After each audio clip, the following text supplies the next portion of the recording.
Assalamualaikum dan hai kepada semua pencatur. Hari ini saya ada satu game yang saya rasa sangat menarik. Satu game yang telah dimainkan pada tahun 1962 di Soviet Chess Championship. Jadi kita ada putih yang dimainkan oleh Rashid Nesmerinov menentang hitam yang dimainkan oleh Oleg Chernikov. Rashid Nesmerinov ni merupakan seorang pencatur yang berasal dari Rusia. Dia merupakan seorang international master dan merupakan seorang pencatur yang sangat unik sebenarnya. Sebab apa? Sebab dia bukan sahaja hebat dalam bermain catur, malah dia juga hebat dalam bermain dam haji. Di Rusia, dia pernah memenangi banyak kejohanan-kejohanan utama dalam sukan catur dan juga dalam sukan dam haji. Jadi memang merupakan seorang pencatur yang berbakat. Manakala Oleg Chernikov pula juga merupakan seorang pencatur dari Rusia. Dia merupakan seorang grandmaster sebenarnya. Pernah memenangi banyak kejuaraan-kejuaraan catur, termasuknya pertandingan catur untuk orang tua-tua yang dipanggil sebagai Senior Chess Championship pada tahun 2000. Jadi jom kita tengok game ni. Kat sini kita ada putih yang dimainkan oleh Rashid Nesmerinov menentang hitam yang dimainkan oleh Oleg Chernikov. Ianya dimulakan dengan gerakan E4. Kita ada C5, Knight F3, Knight ke C6, pawn ke D4. Kita ada pawn makan pawn kat sini, Knight makan pawn D4. Ini dipanggil Sicilian Defense. Chernikov meneruskan dengan pawn ke G6. Kita ada Knight ke C3, Bishop G7, menambah serangan ke atas Knight yang berada di D4. Jadi kita ada Bishop E3 mengawal Knight tersebut. Knight ke F6, Bishop C4 oleh Rashid. Castling pendek dilakukan kat sini dan seterusnya kita ada Bishop ke B3. Dalam posisi ini, Oleg Chernikov memilih untuk menggerakkan Knight-nya ke G4, membuka laluan untuk Bishop-nya menyerang Knight di D4. Kat sini kita ada Queen makan Knight di G4 dan seterusnya Knight makan Knight di D4. Queen ke H4 telah dimainkan oleh Rashid dan kita ada Queen ke A5. Seterusnya castling pendek 0-0 telah dilakukan kat sini dan kita ada Bishop ke F6 menyerang Queen yang berada di H4. Kat sini ada diberitahu bahawa Oleg Chernikov menganggap posisi ini merupakan satu posisi yang seri. Sebab apa? Kalau Rashid melarikan Queen-nya ke H6, mungkin Oleg Chernikov ingin mainkan Bishop ke G7, dan dia akan membuat gerakan ulangan macam itulah. Dan kalau kat sini pula, kalau Queen tu cuba lari ke G3, kita ada satu gerakan yang cantik yang boleh dibuat oleh hitam. Dimulakan dengan Queen membuat pengorbanan, makan Knight di C3 kat situ. Jadi pawn makan Queen C3 dan seterusnya Knight ke E2 membuat fork, serangan bercabang kat situ. Jadi King terpaksa lari dan kita ada Knight makan Queen di G3 dan seterusnya akan dimakan oleh pawn H ke G3. Dalam posisi ini walaupun nilai buah sama banyak bagi kedua-dua pemain, namun sememangnya ini lebih memihak kepada hitam sebabnya struktur buah pawn bagi putih sangat tak cantik kat situ. Jadi selepas gerakan Bishop ke F6 ni, Oleg Chernikov dikatakan telah bangun daripada tempat duduknya dan pergi berlega-lega dalam dewan pertandingan lah. Rashid Nesmerinov pula time ni dia sedang mengerutkan dahi, dia sedang fikir nak buat apa. Dan dalam posisi ni dia sebenarnya telah menggunakan 40 minit untuk memikirkan gerakan yang seterusnya. Lama 40 minit tu sangat lama. Kalau saya 40 minit ni saya dah boleh masak nasi lemak dan boleh makan kenyang-kenyang dah. Tapi Rashid Nesmerinov menggunakan masanya sebaik mungkin. 40 minit ni dia fikir untuk membuat satu gerakan yang sangat hebat dalam sejarah catur, iaitu Queen membuat pengorbanan dengan memakan Bishop yang berada di F6. Jadi kita ada Queen makan Bishop di F6 kat sini. Time ni Oleg Chernikov masih lagi berlega-lega di kawasan yang lain. Dia tak ada kat tempat tu. Jadi ada diceritakan dalam satu buku ni, ada seorang budak yang excited, yang seronok melihat pertandingan antara dua jaguh ni. Jadi dia pun berlari-lari anak, dia pergi kat Oleg Chernikov. Dia pun cakap, cik, dia sacrifice queen dia, cik. Dia cakap macam tu. Jadi Oleg Chernikov ni cuak. Dia pun dengar, sacrifice queen.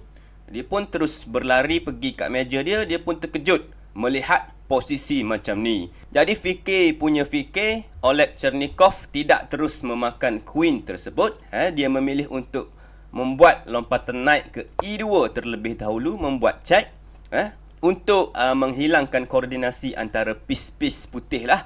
Jadi kita ada knight makan knight di E2 dan barulah pawn makan queen di F6 kat situ.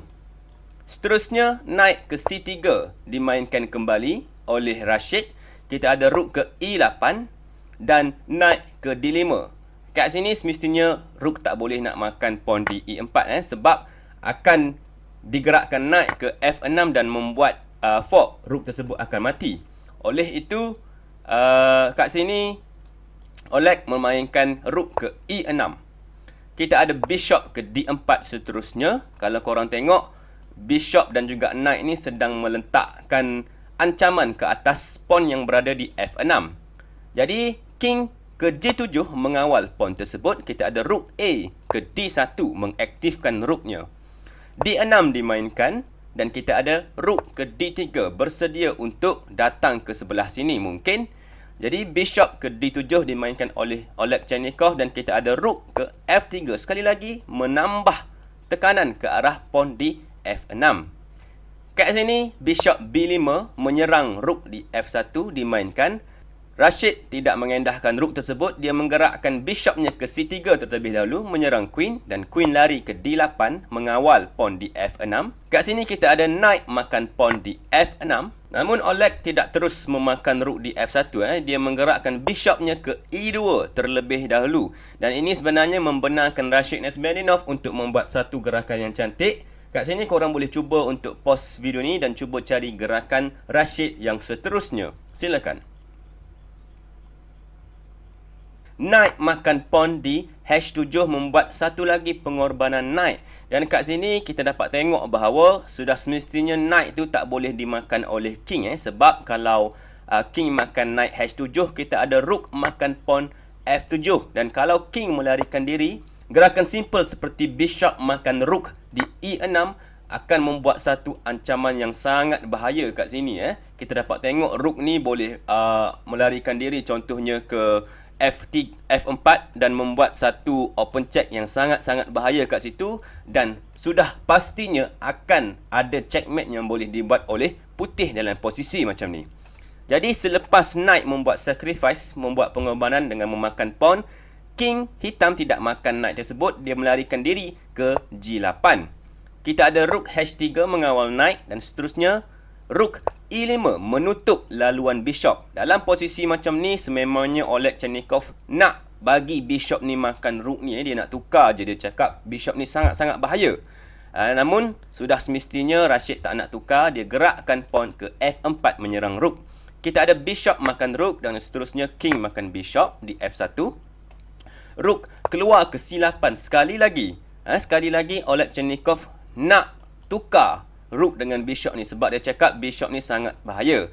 Dan sudah semestinya Rashid tak benarkan sekali lagi. Dia gerakkan bishop ke D4.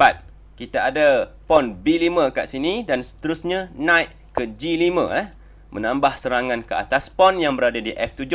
Jadi rook C7 dimainkan untuk mengawal pawn tersebut. Namun sekali lagi kat sini Rashid Nesbianinov membuat gerakan yang lagi cantik. Korang boleh cuba pause video ni dan sekali lagi cuba cari gerakan yang seterusnya. Bishop makan pawn di F7 check. Kenapa gerakan ni cantik? Jom kita tengok kat sini. Dalam posisi ni hitam boleh memilih untuk membuat tiga gerakan, tiga pilihan, iaitu king lari ke F8, king lari ke G7 ataupun rook makan bishop di F7.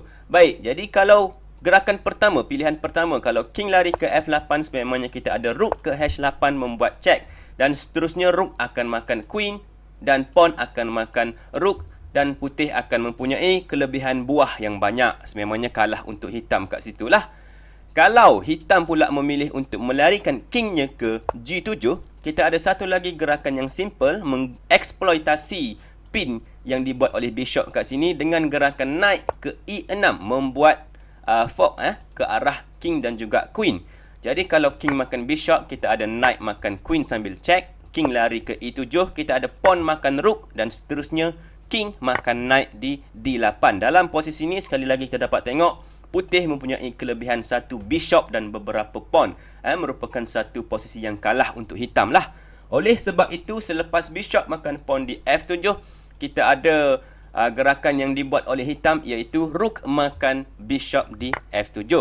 Kat sini, Rashid meneruskan dengan plannya yang cantik. Kenapa dia buat sacrifice bishop? Ialah untuk rook datang ke H8 membuat check. Sekali lagi memberi rook secara percuma. Memaksa king untuk makan rook tersebut dan seterusnya knight makan rook di F7 sambil membuat fork. King lari ke H7 dan kita ada knight makan queen secara percuma di D8.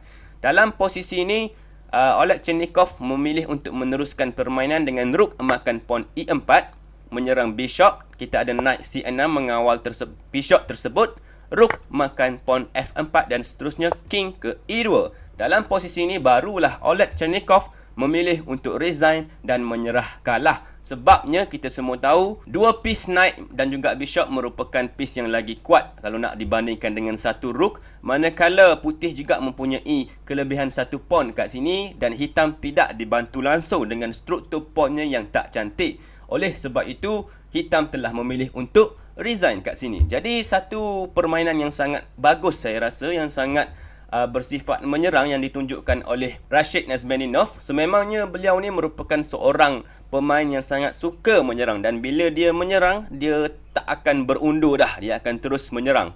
Oleh sebab itulah dia dikenali dengan dengan nickname No Reverse Gear Rashid.